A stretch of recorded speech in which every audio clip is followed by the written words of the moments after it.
Hello and welcome to Audiobooks All Day. We're back. Second week in a row. Woo! We're Consistency. back. We're back. I'm Jeff. This is Kevin. We're excited to talk some Hi. books today. And so Kevin, what were you saying right before this? So I was just starting to tell Jeff a story. So um, I don't know what age it was, but at a certain age that I hit, I just really stopped caring about kind of how other people perceived me, especially just the general masses when I'm walking around. So, um, and because of that, occasionally I have found that I lack a little bit of awareness of what I'm doing. And so this morning, I was at the gym, and I hear a Kevin, and one of my old friends from high school, Stacy Maurer, you know him. I do. Um, he's like, Kevin, hey, and he comes over and he has that big smile and he starts talking to me, and he's like, hey, that's really cool. And he points down to the thing that I'm holding, and I look down and I'm like, yeah, I found my Game Boy. I found my Game Boy Advanced SP, and I was playing it at the gym because I was on the bike and I was like, whatever, you know. Let's go. I was just having it. He's like, no, what's on it? And I've been playing this thing for like a whole day. I found it just like 2 days ago, and I totally forgot that SpongeBob was on the front. And so I was just sitting there Amazing. at the gym, and I just got SpongeBob just waving at people. And I'm not down like sitting down. I'm on one of those like weirdly tall bikes where I'm like way too high above people. And so I was just sitting there playing that, and I was like, oh man, um, that doesn't look professional. And then I just kept playing. So I thought that was fun. But I'm playing yellow version because while Pikachu was never my favorite Pokemon, it's so hard for me to pick between Squirtle and Charmander. Don't get me wrong, I love Bulbasaur, but like really, when you get to Blastoise or Charizard, I mean like that's the best, and I just really wanted to capture that, have them both on my team, storming the Elite Four. I don't remember who was your pick when you would start. Who was your starter? Oh, I always chose Squirtle. I wasn't Yeah. much of a gamer, but I always chose Squirtle. Yeah. Maybe What was one that? time I chose Bulbasaur, but yeah, that's it. I mean, here's the dope thing about Bulbasaur. You choose Bulbasaur in the first two gyms, like you're done with that thing in like an hour and a half. Like you're done. You're already on your way to the third gym. You got two badges in hand, and you just breezed right through. That is true. That is true. But then you don't Um, have Blastoise, which is but always the yeah, best. then you don't have Blastoise, and Blastoise is just awesome. Such a cool looking Pokemon. I mean, he literally has cannons on his back. Like that's just awesome. No, couldn't agree more. Well, I'm glad that you have something to do when you're on the bike. I just watch the random news things and all the ads that are on TV whenever I'm on like the treadmill. And it's not the best, especially so. Sometimes I've been there where I can't. I have to look up at the TVs, and I'm trying to follow, and I want to look at the sports one, except they always have like the titles and like give all the stats and stuff at the bottom, or if they're like replaying a game, it's all at the bottom, and then you have subtitles over that, so you can't even see So you can't what it's actually read about. it. I know. It's And so then the true. subtitles, half of them are super bad, and it's way behind. and it's like It's the worst when talking you're about watching the news and like it's like breaking news, and then it has the thing on the bottom, and then you can't read it anyway because it's still catching up from whatever they were just saying. I'm like, I want the breaking news. I know, seriously. You know, it's funny the other day.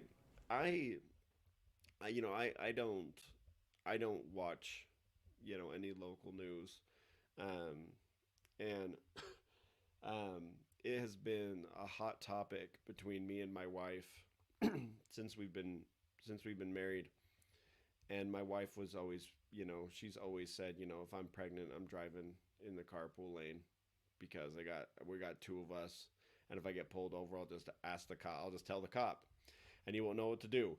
And they actually just they proposed a law apparently, and just like a week ago, I was just riding and I just happened to look up at the news one, and it said pregnant pregnancy commuter lane bill declined. And I took a picture of that Slam. and sent it to Kate. I literally watched about 30 seconds of local news, and it just happened to be about something that I cared about. So maybe I should watch See, more local but news. now so before the police would have been like, oh, whatever. But now that the bill got declined, now they're like, well, didn't you see in the local news? This is no I know. longer acceptable. I did. Were you watching Fox 13 last night at 9? It's like, The no, I breaking wasn't. story after our other breaking stories, which you still don't know Right. because there was bad subtitles. Right. And don't get me wrong, I love subtitles. Again, I hit that age where you want subtitles, where I want, I really like having subtitles when I watch a show. I had a friend was over watching a movie. This was a couple years ago, and she was like, growing up, she always watched subtitles with everything. So we're like, sure, we'll try subtitles for this movie, and then we just never took it off, and it's been 8 years now, and I just love subtitles, but subtitles on live TV just don't work. They don't. They don't. And especially when you're listening to audiobooks, they don't exist.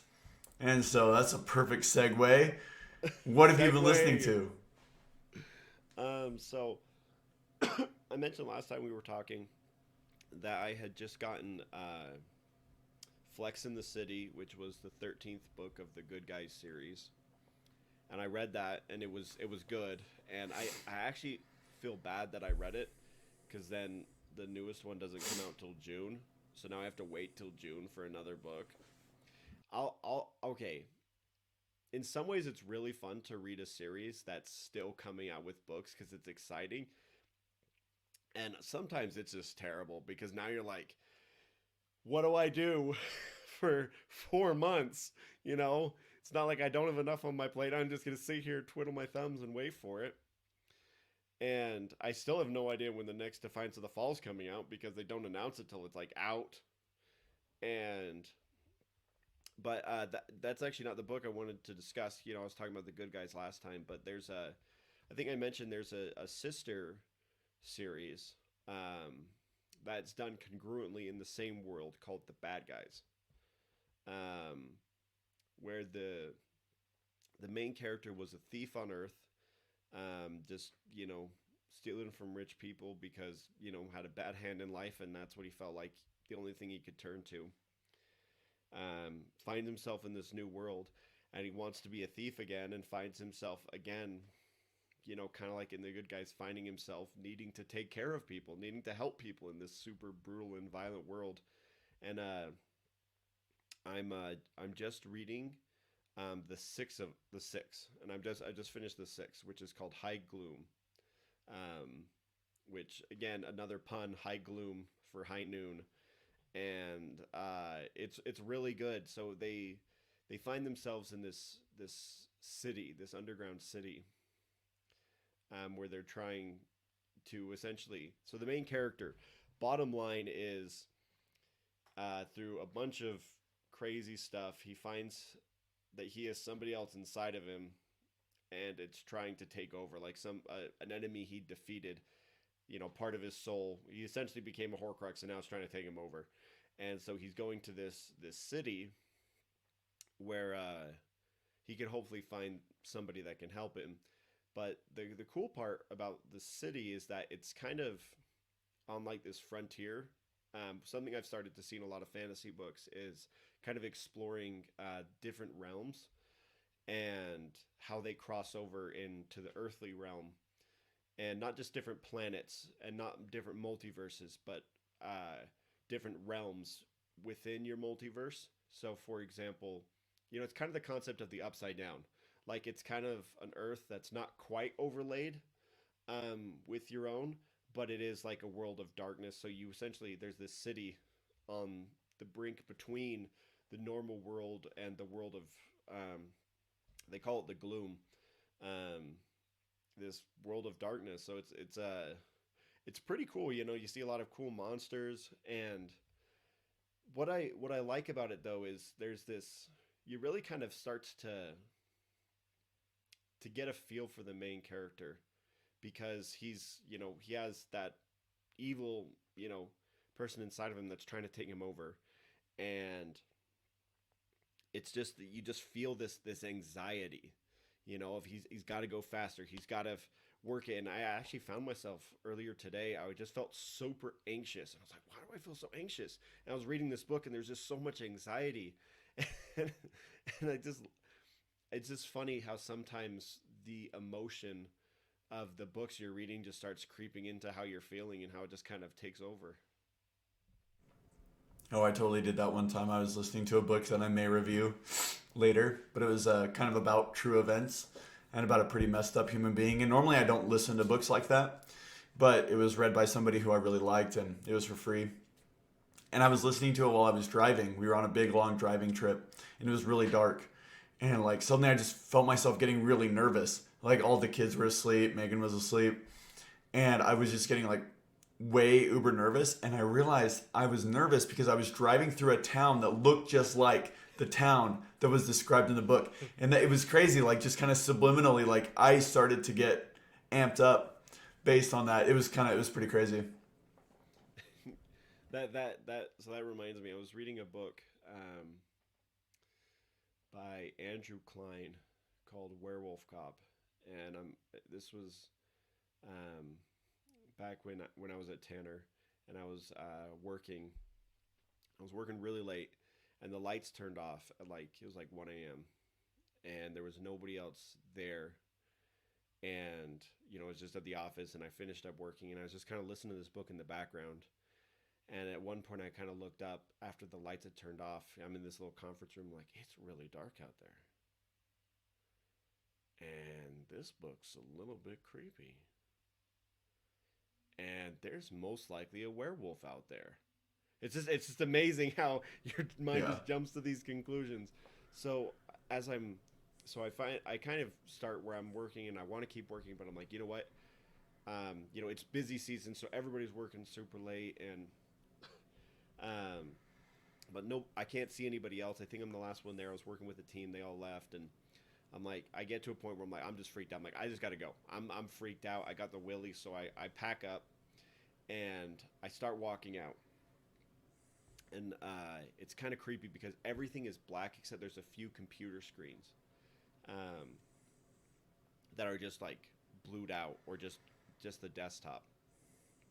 But it's a little bit of light, and I'm walking, and I see the exit, and I'm like, I'm not jogging, but I am at that phase where you're about to cross over the line from speed walking to a light jog, and I'm getting there, and I just hear, "Have a good night," and I pee my pants. And my heart stops, and I am legally dead for like 2 minutes as I turn around, and there's a guy who had been there the whole time, and he had a cot right next to his computer, and he was sleeping. He was trying to sleep. And he was just laying there, but it was under his computer, so I couldn't see him. And his head was just sticking out underneath. It scared me so freaking bad. Needless to say, I turned off the book and I just ran to my car. Yeah, no, there have definitely been a couple times where you just got to switch it to something that is a little bit lighter, like a Harry Potter. And Hey, go for it. Well, is there anything else you want to say about this book and the You know, series? I just one thing. I just really like it. A lit RPG. It's a really cool world, and that's actually the thing that is best about this series. It's just got a cool world. It's a world that is really interesting. It has similar elements to a lot of lit RPGs, but it's unique in it's unique in kind of how it brings it all together. And the books are short. It takes a couple books to really get into some serious character development. But the world is just fun. Like there's these cool cities and there's cool things happening and there's weird things, and the way they do magic is really cool, and skills and the class system. It's just a good world. So if you're out there and you're like me and always looking for another great fantasy, specifically lit RPG, the bad guys is probably even better than the good guys because it starts character development a lot sooner, and it's just got a great world. But what about you? What are you reading? Well, real quick, do you have to read the good guys before you read the bad guys? Mm-mm. So they're building up to some kind of crossover. Um, so they're in a very similar, they're in a similar kingdom, or country, whatever, and you can see that the overarching story arc is probably the same and will end kind of at the same point. At least that's what it's kind of leading up to, and you can kind of tell that they're building up to actually meet. And actually, in Flex in the City, he starts to meet some of the characters in the bad guys. Um, but I haven't yet gotten to a crossover. I think that that's in the next couple books. So you don't need to have read them, and I doubt that um, you're even gonna need to have read it at all.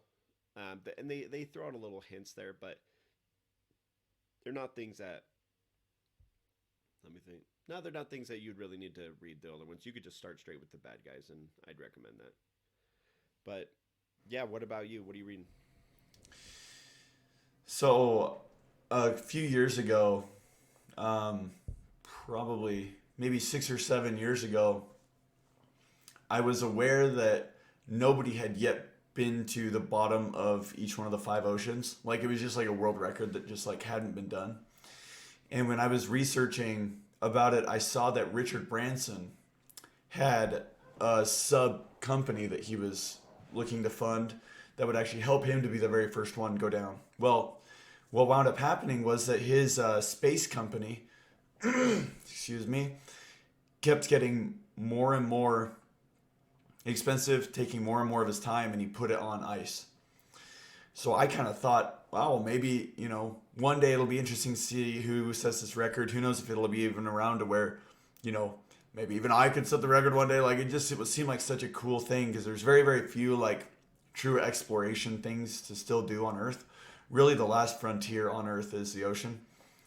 And, but then I heard that there was this guy named Victor Vescovo who I'd never heard of. He's a private equity executive who founded his company in Texas, former naval officer, and also a guy who had done the Explorers Grand Slam, aka he climbed the seven summits, the highest peak on each of the seven continents, and he had been to the North and South Pole on skis, and and he funded this whole expedition himself, and he got a deal with the Discovery Channel to help film it, and then eventually come out with a miniseries about his experience and his adventure. And I remember thinking, oh man, I cannot wait for this series to come out. And so literally for years I waited. And so they accomplished the 5D steps expedition, but because of like all of the rights, they didn't, want to publish it until later on. And so anyway, it finally came out, and I watched the whole series. It was awesome. I loved it. But then I found out that there's a guy named Josh Young who wrote a book about the expedition. And honestly, when I got the book, I was really excited about it. But I put off listening to it because I figured it would just be a summary of the series. And I was so wrong. Actually, my favorite part of this book is it goes into the whole business aspect of how Victor Vescovo got this project done. So it pretty much spends the whole first third of the book, and that may not sound very interesting to anybody, but like, let me kind of paint a picture for you, right? Like, only two other people had been down to the very bottom of the ocean in the Mariana Trench. And one of them, and both of them are still alive. I believe the guy's name is maybe Don Young. I should have looked it up before this, but and then James Cameron, the guy who did the famous director, he had been down, and there just wasn't a lot of people that had made submarines. Well, there's a company called Trident, and they actually made this unique sub from scratch because they wanted to have it so that two people could sit in it, they could sit in it comfortably. But its main function wasn't just to get down, but then it was to explore the bottom. I thought that was super interesting and really compelling. And so it kind of goes throughout this engagement, these initial contracts that they get with Trident, them building the submarine, all of the delays. They have to buy a ship in order to put the sub in the water. And then it talks about like all the business drama, and then it talks about actually executing the expedition. So you kind of have all these factors, and it's all on Victor Vescovo's dime. And honestly, like, taking back the veil, because like you see on the Discovery Channel them discovering new species, you see them doing all these amazing things, going to places where nobody's ever been. But what you really don't get from that at all is a lot of the tensions around how difficult these relationships were. Things that it doesn't even have is all the other expeditions. So they dove down to the Titanic kind of in this time when they were together. They did, some other cool dives to some other places. And you don't really get any of that. So it's this really amazing book that details this adventure. So obviously, like, you've probably gotten it by now, but Victor Vescovo was the first person to do that. And even cooler, he just paid, I think it was Jeff Bezos' company, Blue Origin, to be the first person in space. Even though I think technically it's not space. I don't know if they actually get above mile 62 in there, or if they just get like in the last little, I don't know if they actually hit orbit. But either way, he's the first person to summit Everest, to be at the bottom of the ocean, and to, have touched the heavens. So pretty cool. And like, he spent, I don't know, maybe $50 million on this whole expedition. Wow. And it's just super cool. But the thing that's even more interesting, because it talks about them wanting to sell the company and to try and position it to like, and almost like how they would want to sell it. And all of that was really interesting too, because, Victor Vescovo didn't want this, now that he had accomplished this, he now had this liability that was just sitting there, costing him money. So very unexpected that it was so business oriented, but it was so awesome because I think it sets the context for how amazing the actual expedition was. That's really interesting. So like, what is the thought, like, what is the main idea of like how they're going to monetize that exploration? Well, they don't really monetize the exploration. I mean, they try and do things. They try and get, some money from the show. They try and get some, grant money. They try and do some things. But really, at the end of the day, Victor Vescovo, he's just hoping that at the end of it, they can sell, the submarine and kind of get it off his hands. So, he's going to kind of go through all of the R&D. But really, it's the company, Trident, the company who's going to kind of wind up selling it. And I don't really know the exact arrangement if he was like going to be getting his money back on the sale, like per se, but I do think that he would get some of it back. And so I think that that's, like one of the really interesting things and why they were doing this is they went down to the bottom of the Java Trench, I believe. And one of their purposes was to see if, so like they had this really intense mapping software, and they wanted to go down and actually check out the fault lines and to see, like, where's the next big earthquake and how bad could it be? And, just some really interesting, like, ideas that they had. And he had a whole science team, and it gets into that. But overall, like, most of the time, exploration has been funded by governments. And this is really the first, and, and for that matter, big organizations, like big entities, right? Like the ones that are attacking space, like SpaceX and stuff. Very rarely do you see an individual fund this type of expedition. I mean, James Cameron did fund his. I think it's CEO of JP Morgan. he's one of the ones that is in there. I know that Richard Branson's been interested, like, but you just see very, very rarely the burden of one person who's not even a billionaire, take the burden of funding an expedition like this. You know, he really believed in it. And I'll tell you what, he's a good businessman, but that would have been intense. In fact, he didn't even tell his business partner until he started doing the dives that he was doing any of this. But he's a really cool guy. He graduated from Stanford with his undergrad, MBA from Harvard, and master's from MIT. And was a and I think he was a lieutenant commander, I believe, in the Navy. Just a really, really cool dude, and pilot and everything, and fly fixed wing and helicopters. And anyway, really interesting. But I would really recommend it, especially if you like the series. If you like the series, you will definitely like the book, because it goes so much deeper into how this all happened. And it doesn't change my opinion of some of the other people on there, but it helps give context to who they are, and it's really fun. I would definitely say watch it first and then read the book, because I think it's kind of hard to imagine what's going on, but with like the context of the video, I want to watch it again. It's just a matter of time.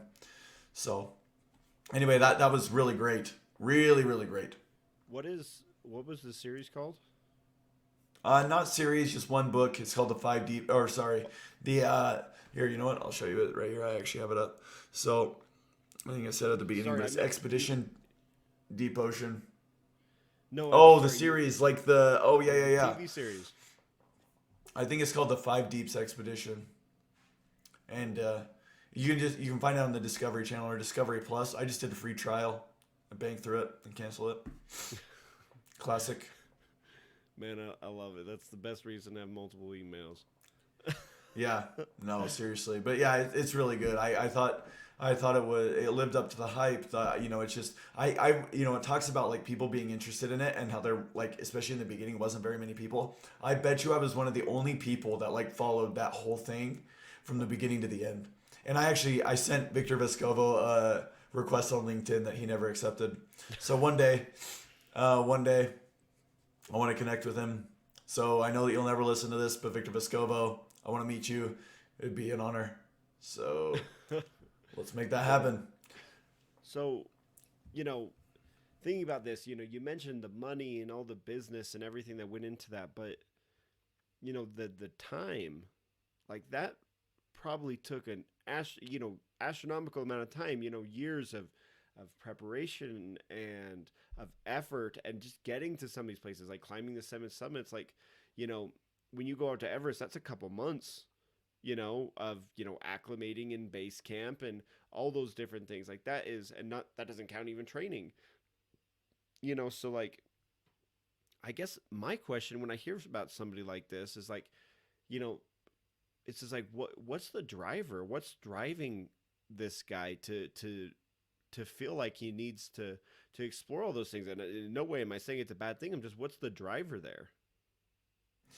Well, I mean, he'll be able to answer it the best, but from what I understand, I think that everything that he did prior to the 5 Deeps expedition, I think really he was building towards doing something unique. Even though he accomplished the Explorers Grand Slam, and there's only a few hundred people that have ever done that, he had never, there wasn't a first. And from what I understand, he had never really done anything the first time. He had a very unique background, but I think his whole life he wanted to do something the first. And I think that he was doing these other things until he was ready to take on that adventure. Maybe it was that he didn't have the inspiration. Maybe it was technology. I don't know the exact reason why he didn't just immediately hop into that. My guess is probably financial.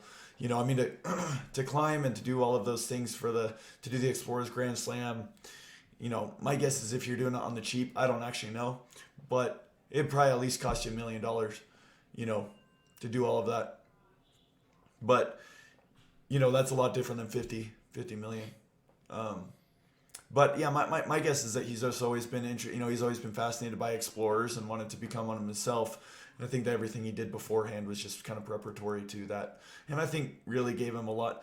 I think that like climbing Everest, I think that, if you can endure that, you can do a lot of things, but, it's not cold at the bottom of the ocean, but being able to handle, those type of stressful situations. But I really think that his naval experience and his piloting experience helped him a lot. One thing I didn't mention is that he went down and piloted the sub all by himself for all of those deeps expeditions. So he did it solo each time, which he paid for it. He can do whatever he wants, but I think is also pretty cool. And Wow. anyway, That is yeah, pretty cool story. and terrifying. Well, and you really get the sense, when he goes down. I mean, especially actually, it's not so much going down, but it's coming up.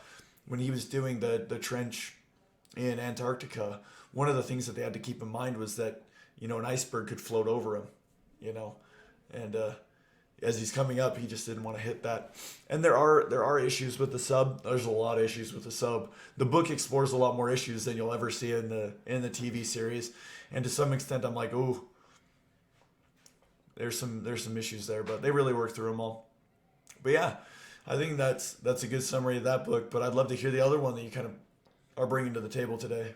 I mean, yeah, but I feel like if I had a car that I had to take into the shop, every couple weeks, I'd get a new car. So that's scary about the sub, but I guess you can't just return a sub. No, and he had his whole team out there working, and they'd like rewire the electrical stuff. They'd have like a little leak in the hatch. It's like very not good things. But yeah, it's pretty cool. He has balls, he has some serious bravery, I'll say. Yeah, man, that takes, dude, that's freaking awesome. Do you know what this is? You don't know. I do. Now you know. Classic. Do you know what you this know right what that is? That's freaking awesome. That's a great cup. Oh, it really man. is. I think about it often. Oh man, that's a oof. That takes me painful. Back. Yeah, not to great places, but that takes me back. Yeah. But Kate is a really big fan of books. She loves, but she really likes audiobooks, but she prefers paper copy, like it's given her choice, and somehow we make it work. But we'll go to Barnes and Nobles or other bookstores, and we'll me, I got to make everything a game. So it's always like, when we show up, I always say, all right, you need to find, 5 books. You need to find a book that you really want to read, a book that you would think, knowing yourself, you would think you'd want to read, and you don't. A book that you would think, I'm maybe not as interested, but you do want to read. And then a book you think, I want to read, and then, a book, and then we always like pick somebody else, I don't know, just find some books that fit these categories. And that sounds like a way fun activity if you don't have kids. Well, we have been known to go on dates to Barnes and Noble to get a babysitter so we can go to Barnes and Noble to look at books and stuff. And I freaking love it. I'll put on a book and we'll just walk around and we'll play the game, and she'll sit down with her stack by the Starbucks of like 15,000 different books and just read little snippets and just try to get a feel for them. But I bring this up because excuse me, there was a book, I'm flipping through on Overdrive. I'm flipping through the library. I'm looking for a specific book, and I see this one, and it's a book that I wouldn't say that I would have, it's a book that I think I would have some interest in, but I saw it and I thought, this is it. I have to read this book. Like, my interest was so disproportionate to what I would have expected of myself. And I'm glad I read it. It was a very interesting read. The book was Always Look on the Bright Side of Life, a sort of biography by Eric Idle. Eric Idle is one of the founding members and primary contributors to Monty Python. Starred in Monty Python and the Flying Circus. He also starred in, all their movies, The Life of Brian, Monty Python and the Holy Grail, The Meaning of Life. But most importantly, Most importantly, though, he is the professor from the Imagination Ride in Epcot. And I was just, and that was the thing when I saw that. I'm like, oh, I have to read this book. Um, which, very unfortunately, he does not mention that event. But after reading the book, I found out he's actually had a very action packed career. He's actually done a lot of stuff. And so, it's not a big deal that he didn't mention it. But anyway, as I was just also he was in the old Honey I Shrunk the Audience. So he did mention that. oh really? Was he in Yeah, any of the movies? I don't think so. Could he have been Rick Moranis' boss? He may have In been. I don't. I don't remember how he fit into there, which is something I probably should have looked up before I brought it up. But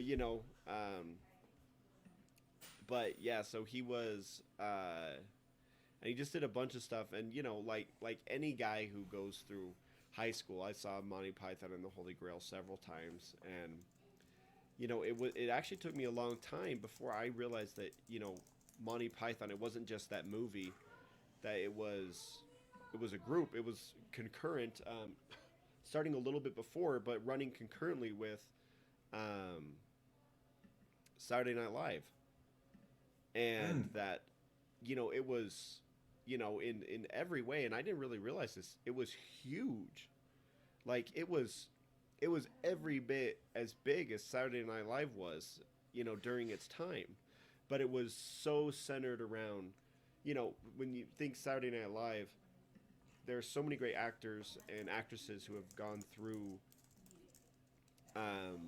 that whole program, but really the only consistent is Lorne Michaels. But Monty Python was really around 6, 7 individuals who were really the primary contributors. They wrote, they performed, they directed, they did everything. And when they were kind of done as a team, they just ended it. So unlike Saturday Night Live, which has continued on and on and on, it just kind of ended. But then they did the movies, Life of Brian, and which is where the song "Always Look on the Bright Side of Life" came from. As in the ending scene, I don't know. If, excuse me. I don't know if you've seen it, but the Life of Brian is sorry, one second.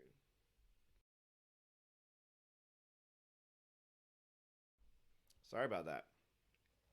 But the Life of Brian is essentially about a person who was essentially a contemporary of Jesus, and people mistake him for the Messiah, and he tells everybody he's not the Messiah, and people are like, well, that's what the Messiah would say.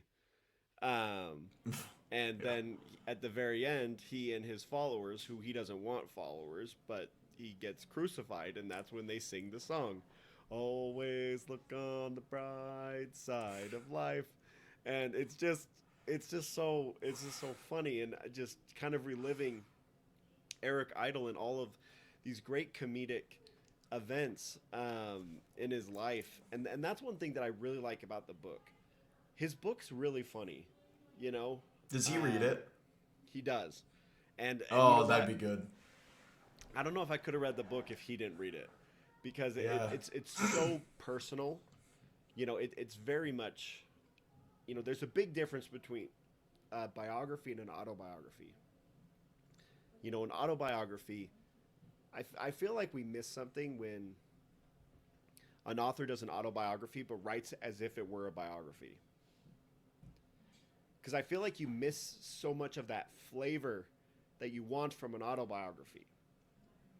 A biography, you get all the dirt, you get all the details, you get, stuff that's more Context. verifiable, better research. But an autobiography, you want the flavor of that person. Mm-hmm. And you really, really get that with Eric Idle, and it's fun. He is a comedian through and through. He's crass and he's funny, but it was fun. It was a short read, and it was just really interesting to learn a lot about somebody I knew absolutely nothing about. No, I like that. I didn't really realize how much he'd written. I think it's easy to focus on how much he'd been in. Um, but he's written or been a part of so much. And I need to read that. I need to or listen to that. I wish that he would have touched on the Figment ride. I just want to know what he thought of when he became the moon. Like when he comes around at the very end and he's like that moon guy. Yeah, Anybody that that's moon. ridden that ride, Oh man, I just feel like that's a whole nother level that of is commitment. another level. But But it's actually interesting. I was actually listening because whenever I'm working, I'll have some music on, and sometimes I'll listen to different like Disney ambient music, like like Animal Kingdom ambient music, and it'll like pull things from different things. And I was listening to Epcot ambient music, and that song came on like an instrumental version. So anyway, yeah, the Imagination song. Um, well, I love that, and that one is definitely one that I need to be listening to. One of the ones that I decided to pull out today was one that I recently re-listened to. It's the first business book I ever read, and while there have been other books, I think especially since this book has been written, that have explored and have been able to articulate these ideas a little bit better. To me, it doesn't get more clear than the first time I read these. I think that was it typically Green how Eggs and Ham? businesses were, uh, nope, but the books that are like the way the business used to be done is people used to especially entrepreneurship, people used to create a business plan and they go raise money and then they start building product. So the book that I chose is called Nail It and Scale It by Nathan Furr and Paul Armstrong. I've actually had an opportunity to meet both of these people and to work for Nathan Furr. I was his research assistant in college, and that was after I listened to their or read their book the first time. And Nail It and Scale It, the whole premise of it is that before you write a business plan, you need to first understand deeply a problem, and then you need to validate that problem with people who are potential buyers. Then at that point, once you've nailed the problem, then it's about building product, constantly iterating and getting feedback. It's the first time I'd really heard of in terms of a product, and like in terms of entrepreneurship, having a minimum viable product MVP, and then scaling. Once you understand the problem, once you understand the solution, then you can really start pouring the gas, whether that's money, time, staff, whatever.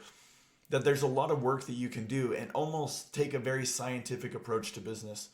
And I like this a lot because so often people just want to start a company, and sometimes you'll just take an experience from your own life. Well, you are an N of one, and that is a p-value that will always be significant or statistically insignificant.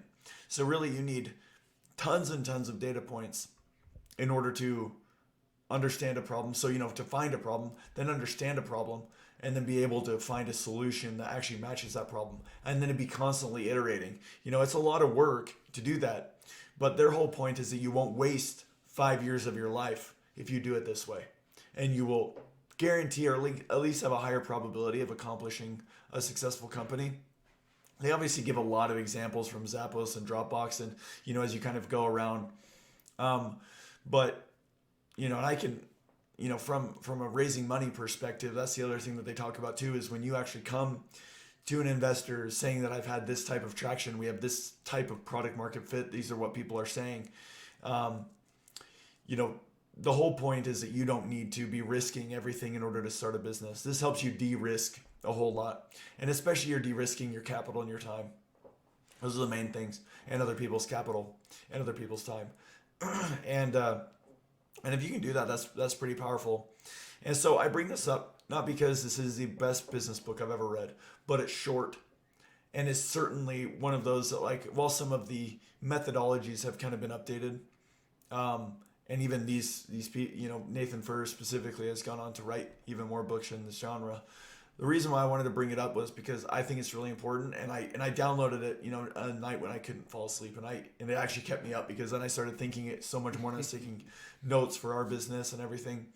But I just found it to be really good. Just one of the things that I wrote down was the customer feedback loop. I think that, Zappos did this really, really well, because they put the customer first in their organization. So listening, and I know that there's always like this counterpart to this where, Henry Ford asks, if I was to ask my customer what they wanted, they say a faster horse instead of a car. I get that to some extent there needs to be, some sort of forward thinking innovation, but you can still build a minimum viable product to help the customer to start to understand what you're doing. Zappos being a shoe company, right? Everybody understands shoes, and their business model is not hard to explain in terms of what they give. But putting the customer first helps you to constantly get feedback on their loyalty, on what they're thinking. And and I just think that that's a lot of what, people didn't do that. Now maybe it's a lot more common sense, but back in 2011, 12, when I read it, people weren't doing that as much. And I think that only in the past 10 years have people really started to do this, and now it's kind of a given. So anyway, if you want to read a really good book that, certainly has meant a lot to me, I'd for sure pick it up. The audiobook reader, just FYI, was Mark Chamberlain. I think he does a good job. Really, I don't always like listening to a lot of business books, because I think a lot of times they're too specific and their advice is too narrow. And again, just like with statistical significance, if I'm taking advice, right, I'm still only getting that single data point or that single interpretation of multiple data points. So it's important to listen to like a lot of different books and not to take any one of them as, as absolute truth. But one thing I do like about Nail It and Scale It is that its advice has endured really well. Mm-hmm. And I think that track record will speak for itself when you listen to it. So anyway, bottom line is, and it's short too, so you don't have to spend a whole lot of time trying to extract the principles that are valuable. No, I love that. I've actually never read Nail It and Scale It. I've read a lot of business books, but for whatever reason, I've never read that one. And I've had it recommended to me so many times, because for the same thing you're saying, because those principles are fundamental and enduring and pervasive. I feel like a business book is a very finicky genre, because I feel like, kind of like what you said, some are way too specific. A lot of them I've read are people who were very talented in business, and they just say, this is what I did and this is what you should do, which doesn't make very much sense at all, because that's not a business principle, because you're totally, they're saying I did this action and we had this result, but you're totally excluding, what were the market conditions, what were the outside conditions, what were all the millions of things that go into a decision that you aren't describing, which makes, when you say like, oh, I did this in a similar situation, it's like, yeah, that's helpful to a degree, but unless I'm facing the exact same situation with very similar variables, it's really not that helpful. And right. If there was a formula, then there would be a lot more millionaires. There would be a lot more problems solved in the world. But there's not. But there is some good principles that will help you at least validate, a problem, and match that with a solution, which is what I think is, like kind of where I think you were going. What I liked about this book. Right. And, when something has general principles that you can really sink your teeth into, and then the burden's on you to apply, I think that can be really helpful. Also, when it's super specific, when it's attacking a very specific problem, like I've read books on manufacturing and stuff like that, or industry specific books. I think those can be really helpful, because they are so specialized. It gives you that different perspective.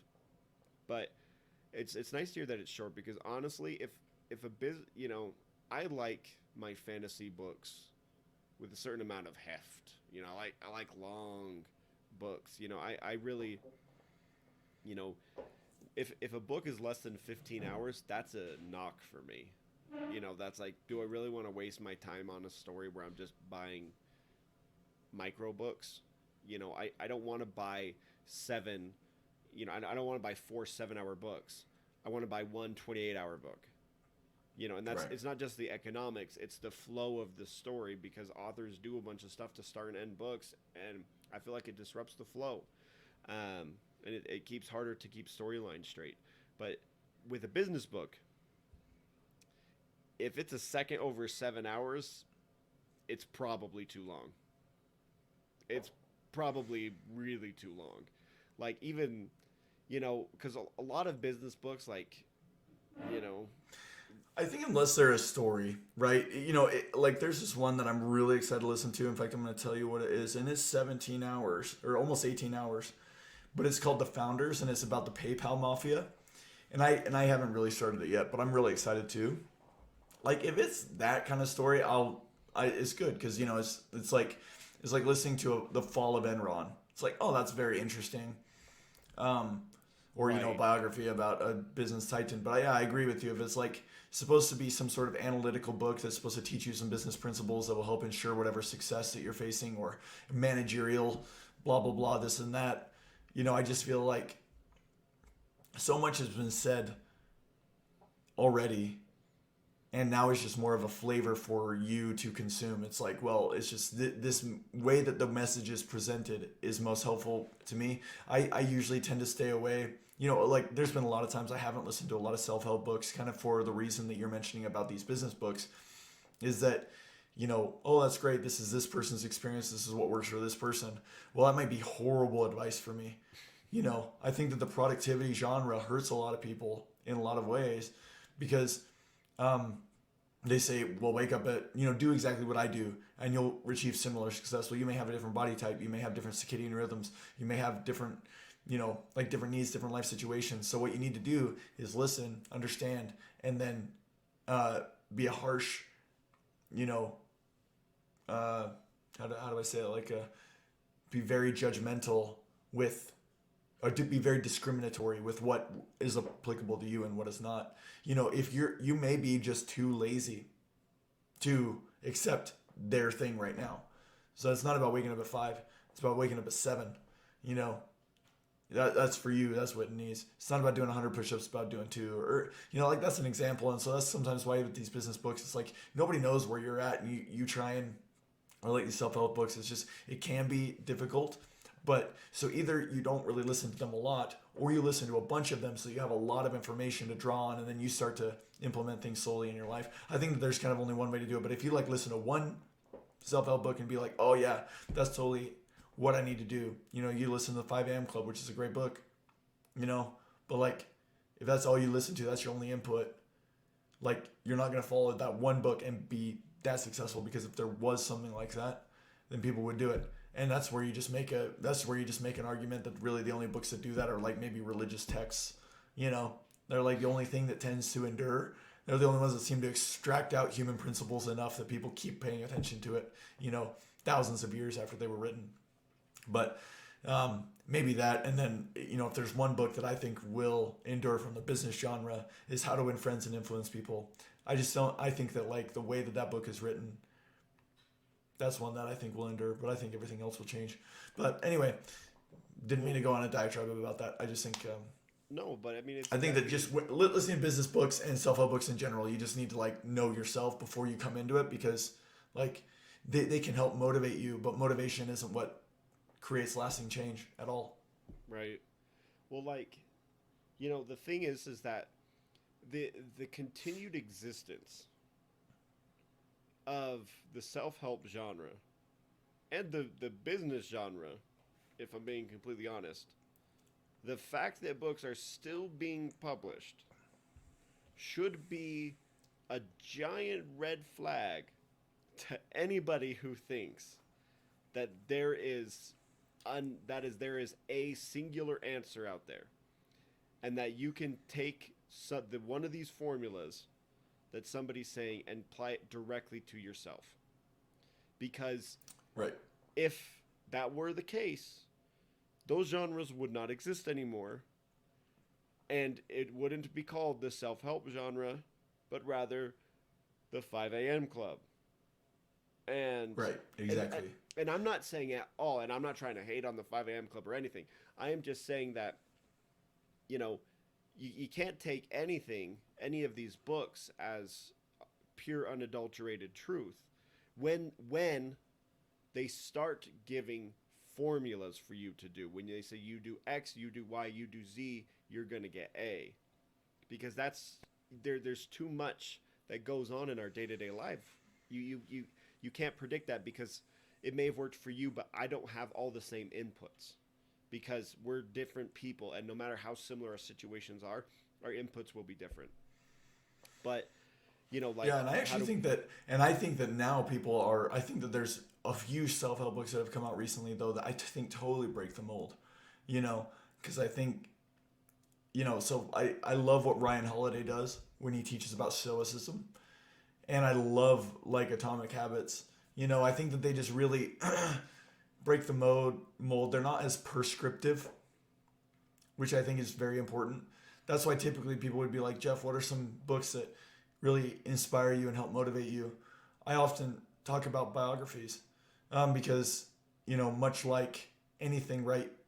I'm I'm not reading that book and somebody's telling me what I'm getting out of it. I'm getting what I need out of it, because my subconscious is working as I'm listening to the book. Different things are sticking out to me based on my life situation. And that's why you can read books 20 years later and still get helpful insights in that way. Like, that's why I like history books, and that's why I like these things.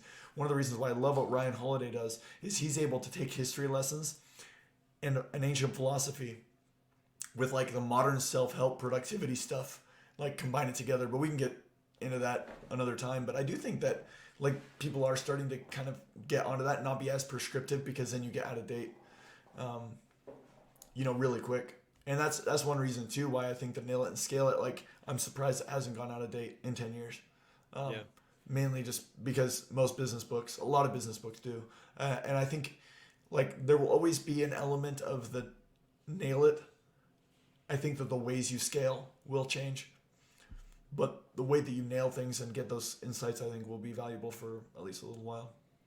Well, I mean, and even not like sometimes, when you get more, again, the more specific you get, sometimes the more layers you have to peel back before you're actually getting to the meat, getting to the basic principles, the things that are more universal and more helpful. I'm not, you know, and I think there are really good ways, and there are, like, I also think like Patrick Lencioni. You mentioned a few authors. I think, you know, in kind of the parable format of teaching business, where you kind of give a little Yeah. story that exemplifies lessons, and then you talk about it later. Like, this is an example of how these principles are applied, with like the ideal team player and five dysfunctions of a team, and many other books, and also the richest man in Babylon, the same format, parable Which format, ironically, like, the 5 a.m. Club is also written like that. Um, right. And but I think that is better too. Like the first one that I really listened to that was in that genre was Who Stole My Cheese. And I read that. I didn't listen to it, but man, I really liked it. I like that way of learning. Because even though they may be trying to shepherd you towards a destination, you can still be extracting other things along the way. That even if you don't get there, that's okay, right. because you got this. Right. But They're yeah, usually, the scenarios are general enough where you're not maybe like, oh, that's my scenario, but you can see how somebody gets into it. Um, I don't know. There are a lot of different ways, and business books and self-help books, that whole genre, it will continue to change. It will continue to adapt, and that's a good thing. But that doesn't make the books that have come before irrelevant. But it does make it more important when we find books like, you're saying, Nail It and Scale It, that do stand the test of time, because that's something that needs to be appreciated and needs to be understood, and says something about the book. yeah, and especially if you don't know that much about business, you certainly don't want to read anything before that book was written. I think that really, if I was to say to anybody, if they were to say, "Hey, I don't know anything about business, where do I start?" You go on Y Combinator's blog and you read everything you can.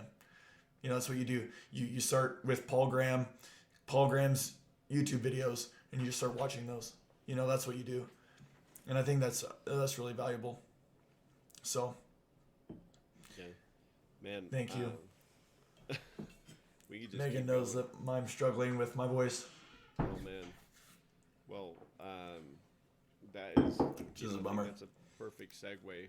I'm sorry your voice is not feeling. Oh no, this, it's okay. I've really, really loved this conversation, but I'm really excited to listen to that biography that you brought up. I really want to listen to that, especially if he reads it. No, it's okay. I am very excited about that because you have such a talented writer who then writes a book about themselves. I think that's going to be great. Right. And, Like I love Nick Offerman's books, because he writes them and then he reads them, and it's very much him. And anyway, well, there's some things about Nick Offerman's books that I don't love, but for the most part, I love them. Well, and you get yeah. But it's just fun. It's fun when you have a writer who you can read, and again, he's a comic. It's a crass book, but it's a fun one. It's very enjoyable, and I need to read Nail and Scale because that's one that I just haven't read, but I need to do that. Well, it's I'll just tell you how long it is right here. It's really short. My guess is wow. Actually, it's a 9-hour long book. I didn't even realize. Oh man. It seemed to really. I mean, even if you just listen to the first half, though, I think it'd be worth it. But what's crazy, and I don't want to spend too much time on this because I know we're already over an hour. But I cannot believe that we've talked, between this episode and last episode, we've gone this much time and we haven't mentioned Star Wars. Like, that's insane to me. And, but I think that's probably going to be a different podcast. I just think it's crazy that we haven't brought it up yet. Yeah. No, we just. Because for literally probably 2 years, that was what we listened to. But we'll get into that. Yeah, I'm sure later. we'll I've just found it interesting that we've gone so long. No, there've been some good ones come out recently actually that maybe we'll talk about, and then there've been some other ones that I would avoid, and I didn't, and then I would probably better, but there've been some good ones. But anyway, Jeff, thanks for taking the time. Great to talk to you. For our listeners out there, our friends, thank you for spending the time with us, and we'll talk to you next time. Yeah, thank you again. Just to say what Kevin said, we really appreciate you joining in, and please send us a message if there's specific things you want us to talk about and or listen to. We want to know what you like, and we'll make sure to talk about it here. So thank you all. We'll talk to you next time. Talk to you next time.